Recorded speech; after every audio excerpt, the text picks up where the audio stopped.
नमस्कार, स्वागत है आपका प्रॉपर्टी प्लस में। मैं हूं दीपक यादव। 2024 प्रस्थान करने को है। तमाम इंडस्ट्री इस साल अपने business model, consumer demand, supply, sustainability समेत पूरे साल के मार्केट ट्रेंड पर मंथन कर रही है। इकोनॉमी की रफ्तार, रुपए का स्तर समेत ग्लोबल एक्टिविटी को ध्यान में रखते हुए बीते साल के प्रदर्शन और आने वाले साल के लिए अपनी रणनीति पर काम कर रहे हैं। ऐसे में बीते कुछ सालों में गुलजार हुए रियल एस्टेट सेक्टर के लिए कैसा रहा 2024? घरों की बिक्री, नए launch, investment in real estate, emerging verticals and trend समेत अनसोल्ड स्टॉक की वास्तविक स्थिति और डेवलपर्स का फोकस किधर रहा है, यह भी समझने की जरूरत है ताकि हमें प्रॉपर्टी सेक्टर के सही मूड का अंदाजा हो सके। भारत में जब रियल्टी सेक्टर का जिक्र होता है तो 3 सबसे बड़े मार्केट हैं जो देश के आधे से ज्यादा रियल एस्टेट की दिशा और दशा तय करते हैं: एनसीआर, एमएमआर और साउथ इंडिया। तो आज हमने एक शानदार पैनल रखा है जो इन तीनों मार्केट की वास्तविक तस्वीर को पेश करता नजर आएगा। एनसीआर यानी नेशनल कैपिटल रीजन से, खासकर गुरुग्राम से, जो कि सबसे उन्नत लग्जरी प्रॉपर्टी मार्केट माना जाता है। यहां से प्रदीप अग्रवाल हैं, chairman signature global. Real estate में खासकर अफोर्डेबल हाउसिंग में एक अलग नजीर पेश किया है आपने। स्वागत है आपका प्रदीप जी। प्रदीप सर, गुरुग्राम में हमने इस साल काफी अच्छे सील और नए लॉन्च देखे हैं, खासकर लग्जरी ने बहुत अच्छा परफॉर्म किया है। कैसे याद करेंगे 2024 को? सबसे पहले तो यही बताइए। नमस्कार दीपक जी, शुक्रिया आपका बहुत बहुत इस प्रोग्राम पर बुलाने के लिए। Thank you so much. देखिए, 2024 जो है वो इस दशक का मेरे हिसाब से one of the best year है। और इसके बहुत सारे रीजन हैं। इसका डिमांड एक रीजन है, लेकिन उसके साथ साथ मुझे लगता है जो इंफ्रास्ट्रक्चर है उसके ऊपर जितना फोकस गवर्नमेंट का रहा लास्ट कुछ सालों में, वो भी एक रीजन है कि जिससे ये जो एरियाज हैं काफी अनलॉक हुए हैं। और इसके अंदर एक सबसे बड़ा जो मेजर मुझे लगता है एक रीजन रहा है इंफ्रास्ट्रक्चर का, उसने जो खास करके जो सबब के एरियाज हैं उनको ओपन किया है। क्योंकि देखिए, गुरुग्राम जो है, उस गुरुग्राम के कुछ ऐसे सबब्स हैं जो खास करके सोहना रीजन है या मानेसर एरिया है, अभी बिकॉज ऑफ गवर्नमेंट इंफ्रास्ट्रक्चर वो काफी ज्यादा ट्रेवल टाइम उसमें कम हो गया है। सोहना के अंदर जो राजीव चौक से सोहना तक की जो दूरी पहले 45 मिनट्स की होती थी ट्रेवल टाइम, वो अभी लगभग 10 से 15 मिनट रह गया है।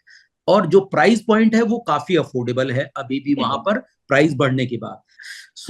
मैं ये कह सकता हूं बहुत कॉन्फिडेंशियली, बिल्कुल एकदम कॉन्फिडेंट में, कि आने वाले वक्त में भी जो डिमांड है ये इस तरीके की बनी रहेगी।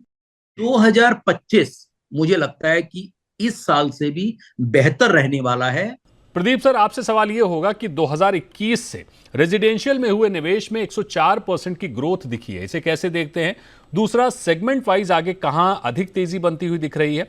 लग्जरी, मिड और अफोर्डेबल में क्या रेशियो रहने वाला है? दीपक जी, देखिए, जहां इन्वेस्टमेंट की अगर मैं बात करूं तो इंडिया इस वक्त जितने भी इन्वेस्टर्स हैं, जितने भी फॉरेन इन्वेस्टर्स हैं, उनका एक फेवरेट डेस्टिनेशन बना हुआ है। आप देखें कि और कहीं ना कहीं जो रियल एस्टेट के अंदर जिस तरीके का एक उछाल आया है, उससे भी कहीं ना कहीं एक काफी बड़ा इन्वेस्टमेंट रियल एस्टेट में दिखाई दिया है। और इसका एक बहुत बड़ा रीजन रेगुलेटर भी रहा है कि जो रेगुलेटर का ऑन बोर्ड होना, वो भी कहीं ना कहीं उनके अंदर एक कॉन्फिडेंस बिल्डअप करता है। यही एक रीजन है कि जो ये इन्वेस्टमेंट्स हैं ये कंटिन्यू आ रही हैं। और जैसा कि अभी भाई साहब ने बताया कि ये इन्वेस्टमेंट अभी और भी चांसेस हैं कि ये इंक्रीज होगी इंडिया के अंदर। मैं भी बिल्कुल इन लाइन हूं कि आने वाले वक्त में ये इन्वेस्टमेंट आपको बढ़ती हुई दिखाई देंगी, क्योंकि इंडिया एक अपॉर्चुनिटी वाला देश है जिसके अंदर हाउसिंग की जो डिमांड है वो नीड बेस है, तो अभी काफी कम है सप्लाई साइड में। क्योंकि आप भी देखें तो 6 से 7 लाख का एनुअली हमारा टोटल सप्लाई है, जो कुछ 140 करोड़ के देश में कोई बहुत बड़ा नंबर नहीं। अगर आप प्राइस पॉइंट की बात करें तो मैं मानकर चलता हूं कि जितने ऑल अक्रॉस द सेक्टर है, प्राइस पॉइंट 8 से 10 पॉइंट का इंक्रीमेंट आपको एवरी ईयर नजर आएगा। खास करके अगर, यानी हो सकता है किसी ईयर में कहीं एक सॉफ्टनेस आपको दिखाई भी दे जाए कुछ 2 4 6 महीने के लिए, लेकिन उसका मतलब अब जैसे पुराने वक्त में होता था वो शायद रिपीटेशन नहीं होगी। तो आप ये कह सकते हैं, इन सारी चीजों को देखते हुए मैं उम्मीद कर रहा हूं कि आने वाले साल में भी जो ग्रोथ है हाउसिंग के अंदर, जो प्राइस के अंदर है, वो आपको जरूर दिखाई देने को मिलेगी। प्रदीप सर, रियल एस्टेट में स्टेट पॉलिसी का ज्यादा प्रभाव होता है, तो स्टेट लेवल पर आप पॉलिसी में क्या सुधार की उम्मीद कर रहे हैं? आउटलुक को लेकर आपका क्या नजरिया है?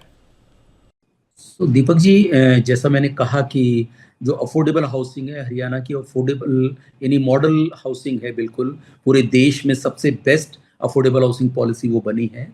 एंड गवर्नमेंट के कुछ जो भी कुछ चीज़ें हैं उसके अंदर प्राइस पॉइंट को लेकर अगर वो कंसीडर होते हैं, तो आप ये मान के चलिए आने वाले वक्त में हरियाणा के अंदर फिर से आपको अफोर्डेबल हाउसिंग में एक काफ़ी बड़ी सप्लाई आती हुई दिखाई देगी। अगर प्रधानमंत्री आवास योजना के अंतर्गत अगर होम लोन सब्सिडी जो अनाउंस है वो फिर से लोगों को अगर कम रेट पर ईएमआई का बोझ अगर कम होता है किसी तरीके से, तो ऑफ कोर्स मुझे लगता है वो एक कॉमन मैन के लिए कहीं ना कहीं एक काफी सहूलियत वाली चीज होगी।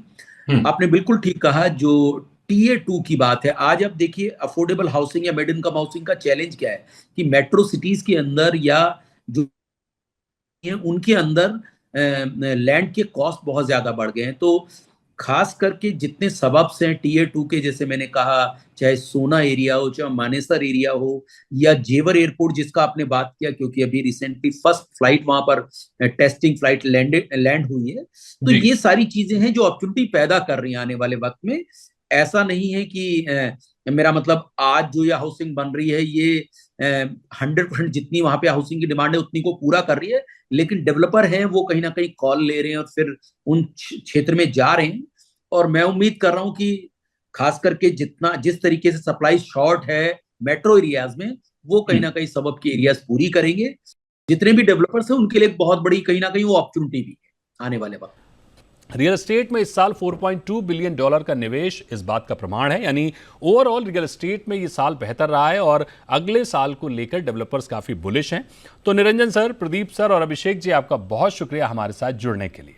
तो ये था आज का शो। यहां वक्त है एक बहुत ही छोटे से ब्रेक का। ब्रेक के बाद भी खबरें लगातार जारी हैं। आप बने रहिए जी बिजनेस पर।